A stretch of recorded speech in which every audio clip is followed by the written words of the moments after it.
Eu acho que a gente tá obcecado pelo artificial. E não, eu não tô falando especificamente de inteligência artificial. Eu quero entrar num outro assunto aqui nesse vídeo. Eu quero falar sobre música. Esse vídeo aqui vai ser uma percepção minha e ele começa envolvendo 5 mulheres. Mas para tudo isso fazer sentido de verdade, a gente vai ter que voltar um pouquinho para trás. Mentira, é muito pra trás. Eu quero começar falando sobre o cinema lá de trás, onde a maior parte dos musicais feitos, sim, nesse vídeo a gente vai falar de musical, eles constantemente tinham os seus protagonistas dublados. Então, Audrey Hepburn foi dublada no My Fair Lady, Debbie Reynolds foi dublada no Cantando na Chuva, Natalie Wood foi dublada no West Side Story, Amor, Sublime Amor, o Christopher Plummer foi dublado no Noviça Rebelde, e isso era muito importante naquela época porque era essencial que eles conseguissem vender uma imagem completa de perfeição desses artistas, ou seja, a voz tinha que ser tão perfeita quanto aquela imagem que estava nas telas. Porém, hoje em dia as coisas mudaram, e não necessariamente uma pessoa para fazer um filme musical precisa cantar, porque existem tecnologias suficientes para editar a voz das pessoas.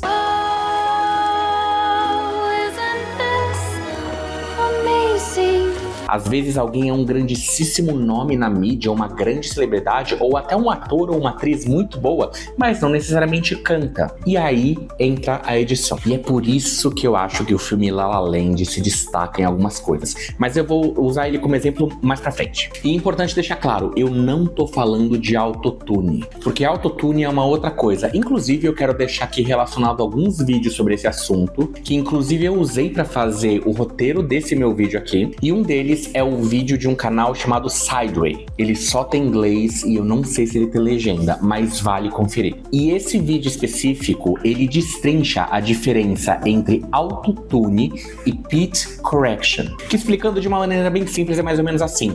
Autotune pode ser uma escolha estética. Aquele efeito meio robótico pode ser parte da estética daquela música. Um exemplo claríssimo disso é a cantora Cher. Actually, I was the first person ever to do auto-tune, so actually the first person ever. Ou aquela música que eu acho que é do Daft Punk, One More Time. One More Time. Eu era viciado nessa música quando eu era adolescente, minha nossa. E outra coisa é o pitch correction, que traduzindo de uma maneira meio simples, significa correção de tom. Ou seja, é uma maneira que você tem para afinar a sua voz na pós-produção. E antes que subir um grande tabu, deixa eu te contar. Todo mundo que grava uma música em estúdio profissional usa o pitch correction. Porque às vezes você canta uma música inteira super certinha e tem uma ou duas notas que ficaram realmente fora da afinação. Aí o cara vai lá, pega essa notinha, coloca no lugar e tá resolvido. Isso é usado, isso faz parte. Também para desmistificar um pouco essa coisa de que um bom cantor tem que ser 100% afinado em todas as notas com a frequência certa, às vezes acontecem deslizes. Little pinch on and I only say that because this is Cynthia Erivo. You know she could nail that shit. A questão é, se você vai fazer um filme musical onde a sua protagonista é uma excelente atriz, como é o caso da Emma Watson pra mim, mas não é uma cantora, você vai usar desse efeito. E você vai usar muito desse efeito. Muito. Because you'll see. E que fique claro aqui, gente, eu amo o live action de Bela e a Fera, tá? Eu realmente acho um filme ótimo. Eu sei que a galera costuma ter críticas, mas assim, eu acho uma diversão. Eu só tô usando esse exemplo porque a Emma Watson pra mim é um perfeito exemplo do que é uma voz construída na pós-produção. Mas ai, Diego, você só tá falando de musicais. E se a gente tirar do mundo do teatro musical, dos musicais, filmes e jogar pro TikTok? Fica pior. Outro vídeo que tá aqui na descrição e que é altamente recomendado é do canal da fofíssima Gabi Bell. Também não sei se tem tradução em português, mas ela é muito boa. Why are you shocked? You've clearly been practicing this and you've probably done a bunch of takes of this. My thoughts are also complicated on this because these people haven't verbally said, to my knowledge, that they don't use auto-tune on these, but the whole setup feels intentional to make you feel like they don't. E a Gabi, ela tem mostrado o quanto existe uma onda de cantores mentirem no TikTok.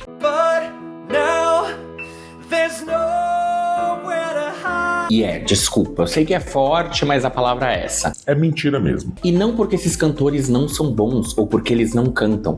É simplesmente porque aquele conteúdo, vocalmente, é perfeito demais. Demais. Eu asseguro pra vocês que esse vídeo aqui que vocês viram foi editado. Quiçá esse áudio foi pré-gravado, porque ali no começo dá pra ver no Darren Criss uma pequena falta de sync. E pra além disso, quando os meninos cantam juntos, a harmonia tá perfeita demais. E eu não tô nem falando de afinação, eu tô falando de volume. Quando você canta com pessoas ao vivo, gravando com um celular, é natural que uma voz seja um pouco mais alta, outra seja um pouco mais baixa, que a ressonância do ambiente, se você não tá usando o microfone, e no caso os meninos não estão, seja um pouco mais dispersa. E eu queria dizer que eu tenho lugar de fala porque, eu não sei se você sabe, eu tenho uma banda. E um vídeo que a gente fez foi justamente um vídeo a capela de uma música nossa. E eu queria que vocês prestassem atenção como esse vídeo foi gravado despretensiosamente de verdade. Ele foi gravado com o áudio do celular e sem nenhum tipo de edição. Não saia daqui sem antes me virar do avesso. Depois que tudo passar, relaxa, eu te adormeço. Não saia daqui sem antes me virar do avesso. E daí você percebe que existe uma ambientação, você percebe que o áudio não tá 100% limpo, você percebe que às vezes a voz de um ou de outro fica um pouco mais alto, e mesmo assim a gente consegue timbrar muito bem. Aí a gente arrasa, eu sou muito orgulhoso da minha banda. Segue no Instagram. Ou seja, eles constroem um cenário onde eles estão cantando na cozinha pra trazer essa familiaridade, pra trazer essa coisa despretensiosa, mas a verdade é que existe edição aí. Diego, você tá dizendo então que é tudo uma grande mentira? Claro que não. Vocês viram quem tá no meio desse vídeo? Darren Criss, que é um excelentíssimo cantor. O cara já fez muita coisa na Broadway, o cara participou de Glee e tem milhões de vídeos dele cantando ao vivo, ou seja, ele é um cantor. E os outros dois meninos, eu tenho certeza absoluta que também são cantores. Daí vem a minha indignação. Se você tem 3 cantores e um playback, por que você não deixa eles cantando realmente ao vivo?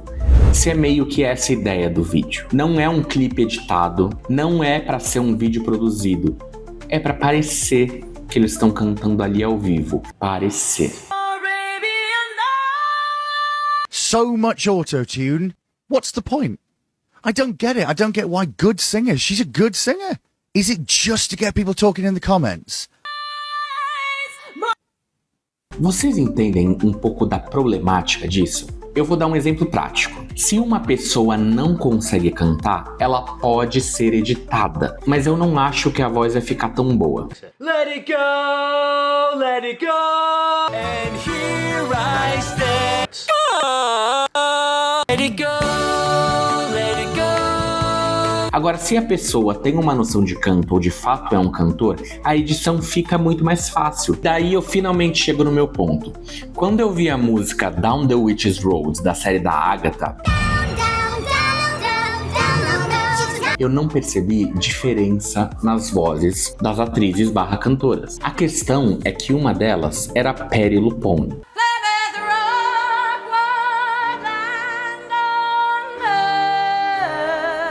Essa Patti LuPone.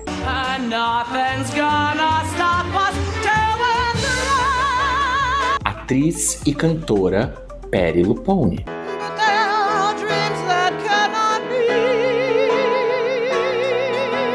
E essa mulher tá na Broadway há muitos anos e ela tem uma voz muito forte e muito singular, extremamente característica. Inclusive tem uma galera que imita ela que é maravilhoso.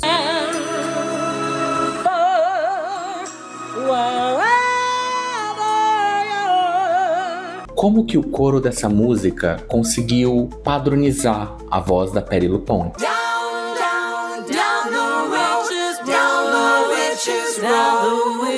Blood and tears and bone made in Mother Crone.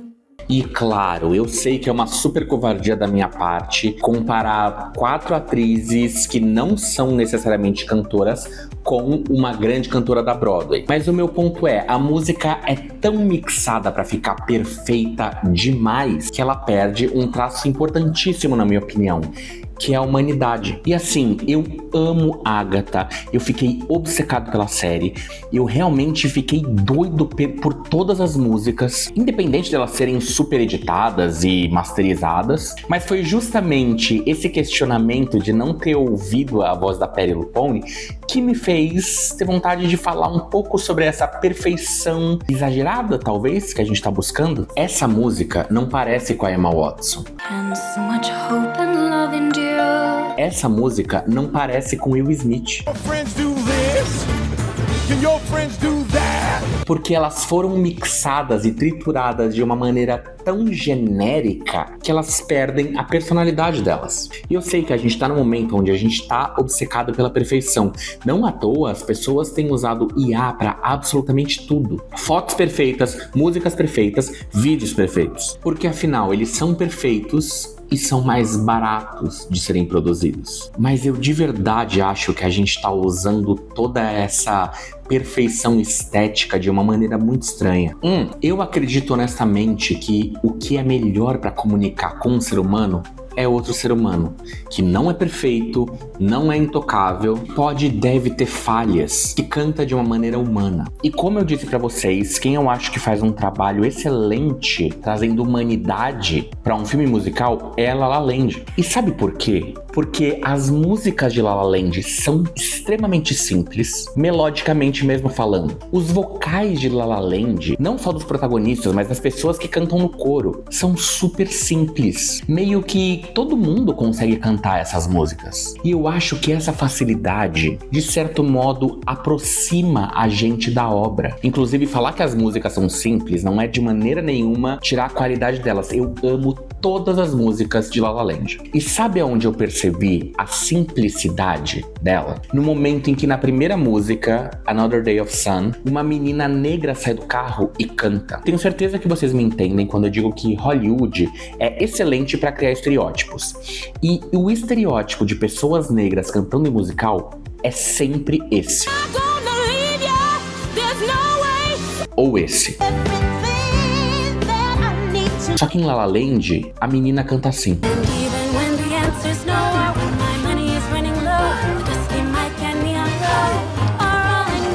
Uma voz leve, tranquila, muito gostosa de ouvir e simples. Os próprios protagonistas de La La Land não necessariamente têm grandes vozes. Apesar da Emma Stone já ter feito papéis na Broadway e cantar muito bem, percebe como nesse trecho a voz dela meio que tem uma certa falha, tem bastante ar. Watching while the world keeps spinning round. E isso cria uma extrema conexão do público com ela. Ou no solo do Ryan Gosling, que eu acho inclusive que talvez seja uma música grave demais pra ele, mas ainda assim tem simplicidade, tem humanidade. City of stars, are you shining just for me? Até porque depois a gente descobriu que o Ryan Gosling consegue cantar muito mais agudo que isso no filme da Barbie. Doesn't seem to matter what I do. I'm always number two. E fica aqui também mais uma recomendação do canal do Sideways, de um vídeo que eu acho muito importante, em que ele analisa vários live actions da Disney e chega em uma conclusão que, na minha opinião, é muito assertiva. Por que de acho a Disney faz questão de pegar grandes atores e embalar eles? Why, Disney? Why? Why are you holding your performers back? Why spend all this time and money getting someone like Will Smith only to have him sing his best Robin Williams impression instead of just letting him be himself? It's just unfair. Ah, Diego, mas você tá falando tudo isso e você não tem conhecimento nenhum. De fato, eu sou um ator, cantor, mas eu não sou professor de canto. Por isso... Vocês acham que eu não ia dar esse plot twist? Por isso que eu trouxe a opinião de um amor da minha vida, que chama Vitor Vívolo, que é um professor de canto, que trabalha com teatro musical, sobre toda essa situação. Eu acho que assim, os recursos de autotune, Melodyne, IA, eles vieram, a gente não tem como batalhar contra eles, mas aí vem a questão da abordagem, pra mim. Quando você pegava música disco, música eletrônica, que o autotune era utilizado como se fosse um instrumento, era uma coisa. Mas agora, com essa popularização do TikTok, usando autotune para fingir que tá cantando extremamente afinado, e extremamente eu uso aqui de um jeito até não humano, extremamente afinado na garagem, na cozinha, com um liquidificador no fundo batendo uma vitamina, a gente cria uma expectativa. É a mesma quando você vê uma foto com Photoshop.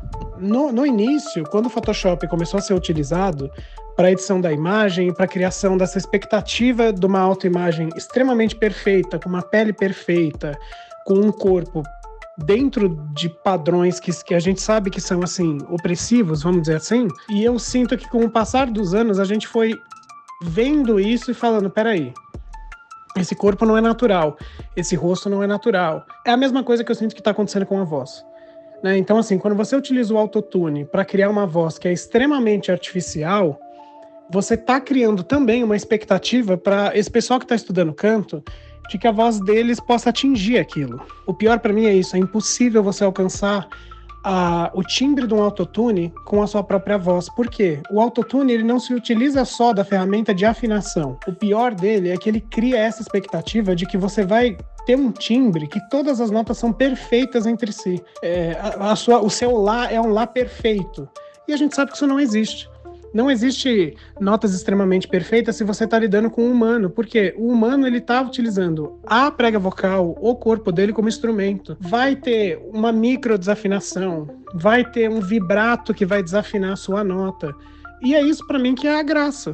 Mas o problema para mim é, se você vai utilizar, deixe claro que você está utilizando. Isso para mim é uma produção de conteúdo com transparência. Porque a partir do momento que a gente está tendo pessoas produzindo músicas na internet, e a gente não precisa mais de um estúdio para intermediar a criação de conteúdo dessas pessoas, você consome esse produto sem saber se aquilo foi muito editado ou não. Será que vale a pena eu editar tanto a minha voz ao ponto dela ser impossível de ser reproduzida por mim mesmo? Se a perfeição não existe, por que a gente é tão obcecado em buscar por ela?